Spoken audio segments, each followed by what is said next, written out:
Back friends. लग्न जमवताना सगळ्यात आधी आपण कुठल्या गोष्टींचा विचार करतो? मुलगा मुलीला आणि मुलगी मुलाला, म्हणजे एकंदरीत दोघं एकमेकांना मॅच होतात की नाही, म्हणजे त्यांचे स्वभाव, त्यांच्या आवडीनिवडी वगैरे वगैरे. कारण या सगळ्या गोष्टी एकमेकांना मॅच होत असतील तरच पुढे जाऊन ते जोडपं सुखी होऊ शकतं. पण जर यातली एकही गोष्ट मॅच होत नसेल तर हे लग्न होऊ शकेल? आणि पुढे संसाराचं काय, असा प्रश्न पडतो ना. काहीसा असाच कन्सेप्ट घेऊन दिग्दर्शक गिरीश वसईकर आपल्या समोर त्यांचा नवीन सिनेमा घेऊन आलेत, मिसमॅच. सिनेमात मुख्य भूमिकेत आहे भूषण प्रधान आणि त्याची मिसमॅच दाखवली आहे मृण्मयी कोलवालकर. नुकताच सिनेमाचा फर्स्ट लुक लॉन्च झालाय.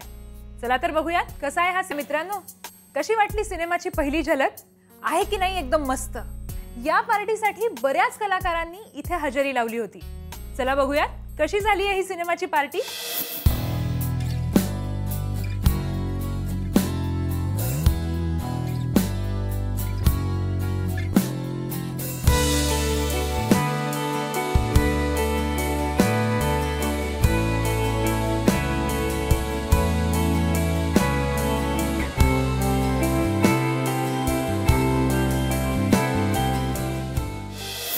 याच वेळी सिनेमाची कास्ट सुद्धा तिथे होती. त्यांनी सुद्धा आमच्याशी मनमुराद गप्पा केल्या. चला या सिनेमाबद्दल आणखी काही गोष्टी आपण त्यांनाच विचारूया.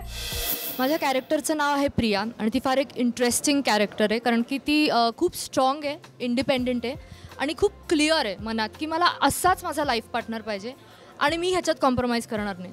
आणि तिचे वडील तिला सारखे प्रेशराईज करत असतात आणि तरी ती तिच्या ह्याच्यावर फर्म असते, तिच्या डिसिजनवर.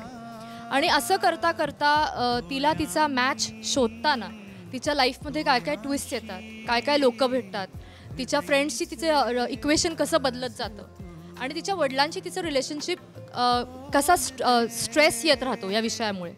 आणि तेव्हाच एका तरुणाची एंट्री होते माझ्या लाईफमध्ये, राज नावाच्या. आणि ती मिस्ट्री काय आहे, राज माझ्या लाईफमध्ये कसा येतो, मला तो आवडतो की नाही, शेवटी तो माझ्या जे एक्सपेक्टेशन्स आहेत त्याला मॅच करतो की नाही, ही सगळी स्टोरी आहे. डोळ्यांशी हृदयीचे आज तू. मिसमॅच हा पिक्चर माझ्यासाठी हा पहिला पिक्चर आहे आणि याच्यामध्ये मी जे म्युझिक दिलेलं आहे तर त्यामध्ये चार गाणी आहेत मुख्यत्वे करून आणि प्रत्येक गाणं हे अप्रतिम आहे. नक्कीच जेव्हा ही गाणी माझ्यापर्यंत पोचली होती पहिल्यांदा, जेव्हा मी ही गाणी ऐकली तर काही गाणी अशी सॉफ्ट मस्त आहेत. मी म्हटलं अरे वा, डान्स म्हणजे रोमॅन्टिक गाणी असतील आणि रोमिंग अराउंड द ट्रीज, झाडांमागे पडणं आणि थोडंफार रोमॅन्टिक हे असं काहीतरी असेल.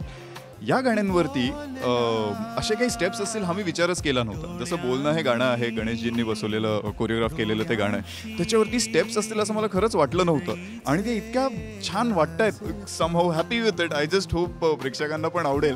पण येस, हे माझं पहिलं असं प्रॉपर डान्स नंबरवालं गाणं आहे, so super excited about it. आणि ते खूप दिग्गजांनी गायलं आहे. म्हणजे नावं सांगायची तर अवधूत गुप्ते, सोनू निगम, हरिहरनजी आणि आशाताई यांनी ही गाणी गायली आहेत. बेला शेंडेंनी एक गाणं गायलेलं आहे. तर ही माझ्यासाठी खूप मोठी गोष्ट आहे की पहिल्याच माझ्या पिक्चरमध्ये एवढे सगळे दिग्गज कलाकार मला गायक म्हणून मिळाले. हे खरंच माझं स्वप्न पूर्ण झालं असं मला वाटतंय. वेल, हे तर झालं सिनेमाबद्दल. पण अशा या जोडीला घेऊन मिसमॅच करणारे दिग्दर्शक गिरीश वसईकर सुद्धा आमच्याशी बोलले. चला तर आपण त्यांनाच विचारूयात की तुम्ही ही मिसमॅच जोडी परफेक्टली मॅच कशी केली. मिसमॅच हा सिनेमा आय वुड से की हा एक टर्निंग पॉईंट आहे माझ्यासाठी. आणि तो टर्निंग पॉईंट होपफुली माझ्या लाईफला बऱ्यापैकी टर्न करेल असं मला वाटायला लागलं आहे. कारण या सिनेमाची गाणी, कथा आणि एकंदरीत कास्टिंग हे सगळं सिनेमाला फेवरेबल आहे आतापर्यंत. आणि बऱ्याच चांगल्या लोकांच्या कमेंट्स ऐकायला मिळत आहेत मला, मोठ्या मोठ्या लोकांच्या. तर होपफुली ते आवडेल. सो अशा प्रकारे एंटरटेनमेंट असलेला हा सिनेमा तुमच्या जवळच्या थिएटरमध्ये लवकरच येतोय. मित्रांनो, आता वेळ झाली आहे इथेच थांबण्याची. पण आपण पुन्हा भेटूयात फिल्मी गप्पाच्या पुढच्या भागात. तोपर्यंत मायबोली पहा आणि मस्त रहा.